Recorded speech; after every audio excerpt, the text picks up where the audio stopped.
Welcome to the Business of Therapy podcast, where we're ditching the blank slate mentality and giving therapists full permission to show up authentically online and chase their dream six-figure private practice.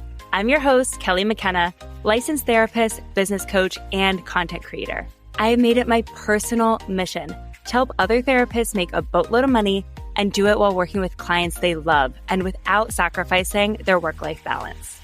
I've been through the very same journey that you're on now. After ditching burnout, starting my own private practice, earning $250,000 my very first year, and scaling way beyond that, I'm here to give you all the behind the scenes. And in this podcast, I'm holding nothing back. You'll hear all the specific strategies, wins, failures, and lessons learned to help you build your very own six-figure private practice and see that the business of therapy can truly be a lucrative one. Let's do this! Before we get into today's episode, I'd like to introduce our sponsor, Jane, the practice management software I use in my own practice. The 10 minutes you have between sessions is the ultimate get stuff done time. With Jane's time-saving features like custom smart narratives, chart duplication, and a fully stocked template library, you can actually finish all your admin work between sessions. To see how Jane can help simplify your admin tasks, head to the show notes to book a personalized demo. And when you're ready to get started with Jane, you can use the code Kelly2month for a 2-month grace period applied to your account. Hello. In today's episode, we are going to talk about a topic that is very important to me. It is something I get asked about often. How does the Instagram algorithm actually work? And I just want to start off by saying that everything I am going to share in today's episode has come from Instagram directly. I think that there are a lot of Instagram coaches and marketing gurus who do a lot of fear mongering about the algorithm in order to make you feel like you are not good enough, that they have a secret that you don't know, and to help convince you to buy their programs. That is not my intention here today. I want to give you facts. I want to debunk misconceptions. And so I have gotten information directly from Instagram. It is public knowledge. I will link it in the show notes. And I'm just going to sort of dissect it and give you examples to help you understand how to create content that is favored by the Instagram algorithm. So before we dive in, let's talk about some sort of common worries and misconceptions. I hear from a lot of therapists that, they need a huge audience, right? Maybe they think that the reason why they haven't gotten therapy clients yet is because they need more followers. But that is not necessarily the case. You can convert a small audience into a small private pay caseload, right? You do not need thousands and thousands and thousands of people. You really just do need clearer messaging that is going to speak directly to your ideal client. Something else I see often is therapists will sort of like poo-poo on their content and think that they're doing a bad job because they are comparing themselves to huge accounts, right? Maybe you're saying that your views are so low because you only got, 1,000 views. Well, if you have 200 followers, reaching 5 times your audience size is actually quite good, right? And so, yes, of course, if you are comparing yourself to creators who have 5,000 followers or 10,000 followers or 100,000 followers, your views are not going to look the same, but that makes sense given the size of your account and the fact that you're just starting. And then the last thing that I hear from people is like a worry or misconception is that nobody is booking, right? Like they feel frustrated that they're getting views, maybe they have followers, but they're not actually converting them into clients. And with that, I think it's really important to have like a clearer call to action and an easier path to people working with you. So we're going to talk about all those things in today's episode. My hope is that you walk away from this really understanding both how to go more viral, right? Like how to get more likes and views and followers, but also sort of maybe to like let go of a little bit of the pressure to do that all the time and to also understand how do you convert those likes and views and followers into therapy clients? Because at the end of the day, yes, we want to do what the algorithm likes. We want to grow our Instagram pages, but the reason why we want to grow on Instagram is because we want to fill our caseloads and grow our business. So keep that in mind. Okay, let's dive in. So the way that the algorithm works, Instagram's main goal is to keep people on the app longer. That is how Instagram makes money. The more addicted that we all are to our phones, to Instagram, the more view time that they get, the more ad placements they can show us, all of the things, right? And so at the end of the day, that is really helpful to remember with everything that we're going to talk about with the Instagram algorithm. the more that you can help Instagram keep people on the app, the more that they are going to show people your content, right? And so things that Instagram is looking at are things like watch time. How long are people watching your videos? How much are people sharing your content, saving it, commenting it on it, engaging with it, right? Because these things signal longevity with the app. If you save something, you're going to return to it later, right? Maybe you saved a recipe and you want to return to it next time you go make your grocery list, or you saved parenting tips and you want to return to it next time that you're struggling with whatever issue with your child. If you're sending it to people, you're starting conversations. If you're liking it, you're enjoying Instagram. And so these are all positive signs for the Instagram algorithm that this piece of content is going to keep people on the app longer, which is their main goal, right? And so at the crux of this, what we really want to do is create content that people are going to watch and create content that people are going to engage with. And so I'm going to give you some examples of how to do that today. But another piece that's helpful to keep in mind is the more like engaged your audience is, the more that your people feel like they get to know you, they like you, they trust you, the more that they are going to engage with your content, right? And so if people feel like they've gotten to know you in stories, they may actually like your reel when they see it. They may actually stop and comment on your reel when you ask a question. They might send it to a friend because they feel like they know you, right? And so it's not always just like the one specific piece of content that impacts your engagement, right? It's sort of like the bigger picture too. And so if you're seeing poor engagement across the board, I would think about more than just like your individual pieces of content, but how can we sort of expand your strategy? How can we make sure that we're including your voice and content, like literally your voice, not just like B-roll with some text on top, but how can we allow people to hear your voice and get to know you? How much can we talk in stories and allow people to get to know you? How can we be a little more human and a little less brand and really build those relationships with people? Can you network with other therapists? Can you start engaging on their stuff and forming some relationships? Because all of that is going to help you a lot. Okay, so how does the content get pushed? Instagram has shared that content is first tested with a small group of people. And then, based off of what happens there, Instagram decides what to do with your content next. So, if there is good retention, meaning that if people watch a significant portion of your video, and if there's good engagement, meaning that people like, comment, save, share, send, the algorithm will send your content to more people. If people are not retained, if they are skipping your reel or they are not engaging with it, Instagram will slow down how many people it's sending to, right? And so at the end of the day, the way to get more reach is to have more engagement and more people actually watching your video to completion. And so with that, we really want to focus on strong hooks because your first 1 to 3 seconds is going to determine whether or not people are skipping your video or they are watching your video long enough to decide to engage with it. So that is super, super important. And when I say hooks, what I mean is like what's happening in the first 3 seconds of your video. So there are like visual hooks, right? So maybe you are moving in your video and this can be simple movement. It might be making a coffee. It might be putting on lip gloss, putting on your jacket, tying up your hair, propping your phone down, popping open a can of Diet Coke.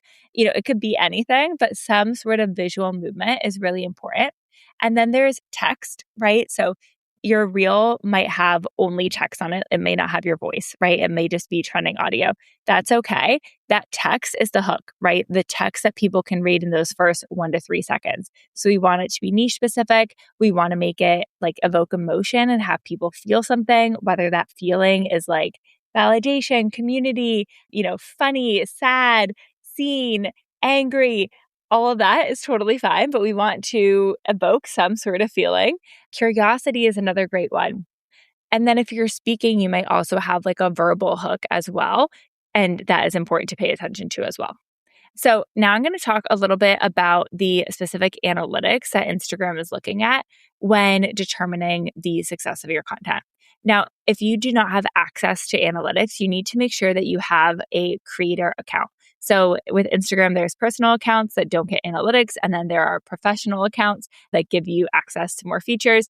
You're going to want to have a creator account, you get access to all the trending audios with that while also getting access to analytics. If you currently do not have a creator account, just make sure to save any of your Reels drafts before making that switch, because if not, you can lose all of your drafts. And I hate to see that happen to folks. So in your analytics, Instagram recently announced, and I will link the post with this in the show notes, how they are ranking content in order. And this is a newer feature that is being rolled out across accounts. I will say I have access to this on my Business of Therapy account, but not yet my Sit with Kelly account. So if you don't have access to these percentages, that is okay. It is probably coming soon. They also may be available for you in edits if you don't see it in your Instagram account directly.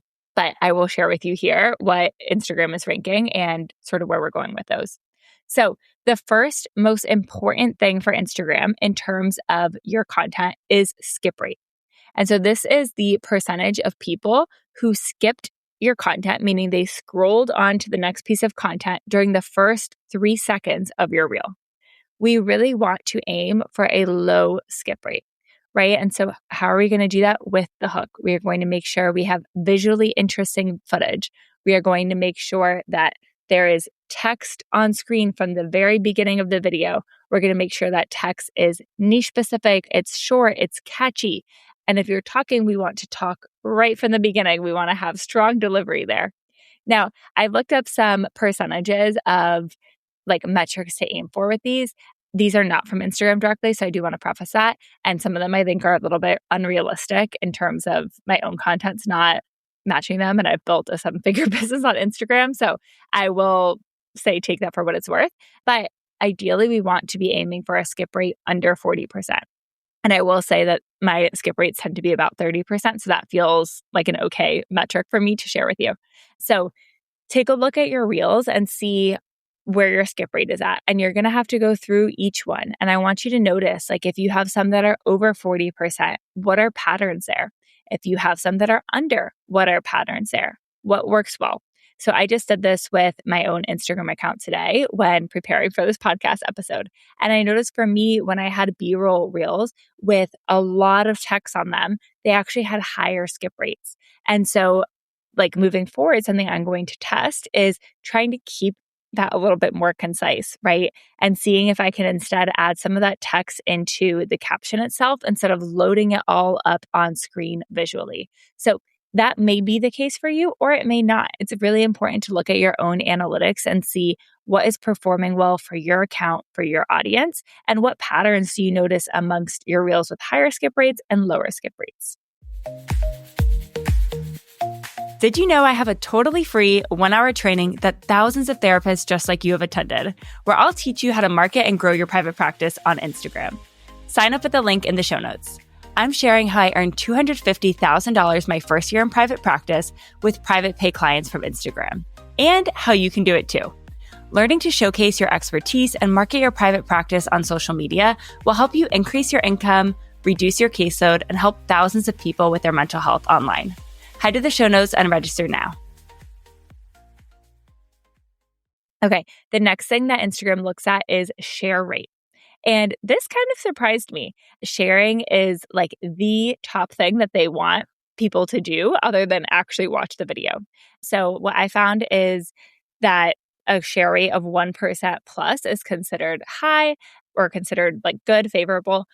I will say my own share rates are nowhere near 1%. So take that for what you will.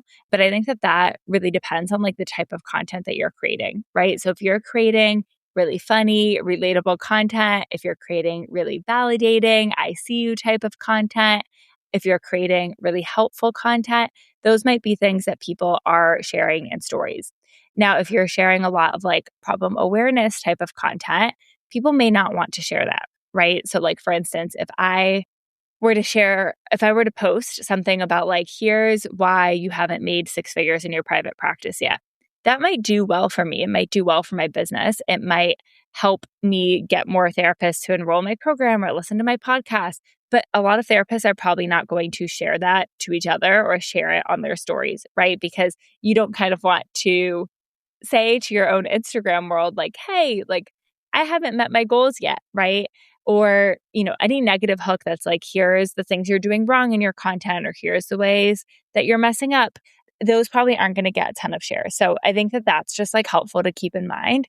It's not to say never to do problem awareness content, but to think about like, is this something that your ideal follower would share in stories or DM to a friend? And we're going to give like some examples later in today's episode with like what examples of shareable content looks like and all that. Okay, next is like rate. So this is the percentage of views that resulted in a like.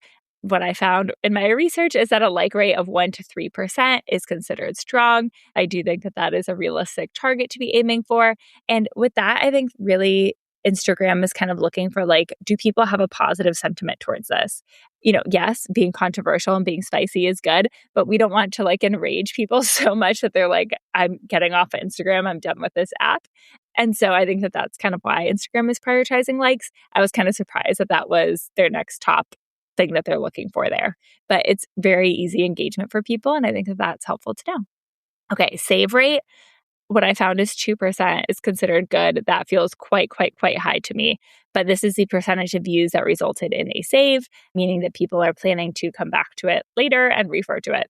Repost rate, less than 0.5% is considered strong. I think that the repost feature is very new and really not being used too often, but it is the percentage of people who view your reel and then decide to repost it to their own followers. And then comment rate. So this is the percentage of views that result in a comment. Surprise. 0.5% to 1% is sort of like the benchmark that I found. I actually think I get really good comments on Instagram, particularly on my business of therapy page, since I use like a ManyChat automation for people to comment and get like a free training or resource. And my comment rate, even on like top performing reels that brought in hundreds of comments, is below that standard. So take that for what you will. Okay, so likable content is content that is short, it's relatable, it's funny, it's pretty simple. You should just ask yourself, like, why would somebody like this? And would I like this? Something else I think that's important to consider is that now Instagram will show you on the bottom, like, some of your friends who have liked that reel. And so, again, kind of going back to, like, if you're doing something overly negative, people might feel like embarrassed to like it and to have other people know that that's what they're liking. That's not to say we shouldn't talk about like taboo subjects, but you might see lower likes on those sorts of reels, and that's okay. So an example of mine is I did a reel on my Sit with Kelly page. I will link all these in the show notes if you want to check them out, where I'm walking down my hallway. I have like a glass of wine full of Fresca, and I like flip my hair in slow motion. And the text on screen says, oldest daughter is off to plan everyone's life, solve everyone's problems, and wonder why she's always stressed. It's short, it's simple. Again, it's just like a little funny and makes you all feel validated, seen, heard, relatable. Now, shareable content is also could be relatable, right? But it could also have like a little more depth to it. So it might be emotional. It might be funny. It might be, a hot take. It might be like a POV type of reel. It might be something where at the end you say, like, send this to another mom who needs to hear this, right? With shareable content, we really want to think about, like, is this something that would start a conversation? Like, do people want to send that in their group chat? Do they want to DM it to their husband? Do they want to share it in their stories? And ask yourself, like, why would someone share this? Is it because they feel really seen and validated? Is it because they found this to be helpful and they want to share it with somebody? Is it because it made them laugh and they want to share it, right? So I did one that was eldest daughter core, and like I have text on screen where it says like, you're ugly. And I'm like, brushing off the comment. You're so bossy. I brush it off. You're dumb. You brush it off. And then it says you're wrong. And I give like this confused, dirty look, right? And it did really well. It got a lot of shares. And the reason why is because it's relatable. It's funny. People want to send it to a friend. They're probably sending it to their husband. And like, you see, I told you I'm never wrong. It sort of like opens up conversation. And so to me, I tend to lean into humor for shareable content and then like actual helpful stuff like tips and validation, I think can also be really, really helpful. Okay, savable content is really where we are leaning in to our most helpful content, right? So this could be tutorials, it could be checklists, it could be tips, it could be how-tos, it could be resources. This is the content that people are going to want to revisit later. Not because it's funny, not because it made them feel happy, but because there is something tangible that they can take action on that they want to revisit, right? I want you to pull up your own Instagram and look through your saved folder. What sort of stuff is there? I know for me personally, it's a lot of like baby stuff. It's stuff that I might want to shop and buy later. It's a lot of recipes. It might be like scripts for things, like really actionable content that, I can plan to like go back and use. So for me, I like one of my top saved pieces of content lately was on business of therapy. And I had a carousel post that said how I'd rewrite your Instagram bio to attract private pay therapy clients. And then each of the next slides was somebody's bio that they had submitted and then my revised version of it. And I told people to, listen to a podcast episode I did about it. I'll have to link that podcast episode in the show notes for you guys as well. But you really want to think about in terms of getting saves, something that provides like real value for somebody. And again, is like genuinely helpful. Lists also tend to be really good for saves because it's something that's like people are going to be unable to remember it later, right? And so they're going to want to be able to refer back to that too. Okay. And then lastly is comments. So in order to get comments, there's a few different routes that we can take. When I mentioned ManyChat earlier, I think that that is helpful if you are somebody who is scaling, but I wouldn't really use that when you are just doing like one-on-one therapy trying to fill your caseload.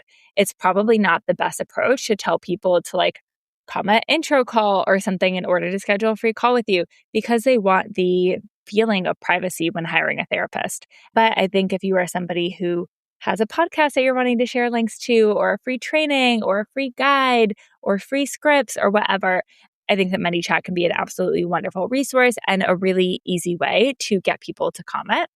Another strategy to get more comments is really simple captions. So you might put like, comment, and you have like the clapping emoji if you can relate, or something like that, where you're giving people a really easy way to say like, yes, this is me too.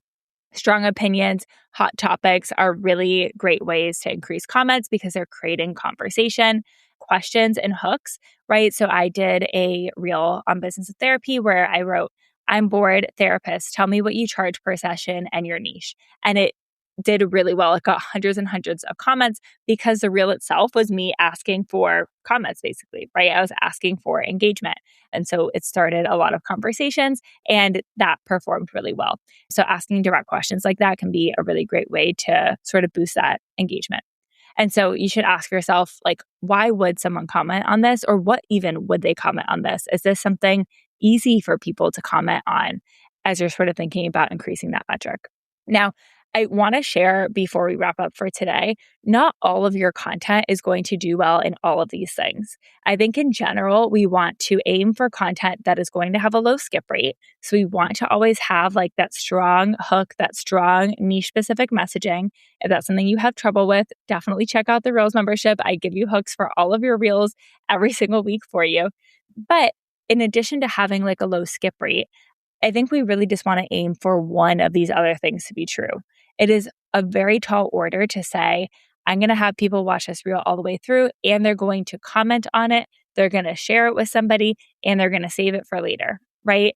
That's just pretty unrealistic. And so as I create like the Reels membership prompts, for example, I'm kind of thinking about a balance of content here. I'm thinking about some prompts that will help people to share it and increase your reach that way. Some that are going to help build trust by providing a lot of value and something that is savable for later, something that's going to help provide discussion, have people feel like they get to know you and they're part of your community by creating an opportunity for comments. And so if you are creating your own Reels ideas, I want you to think about that as well and not put so much pressure on yourself that when you're looking at your analytics, all of these need to be sort of at the benchmarks. If we can keep the skip rate below 40% and we can have any of these other metrics, I would say be at 1% or higher, I think you are doing a really good job.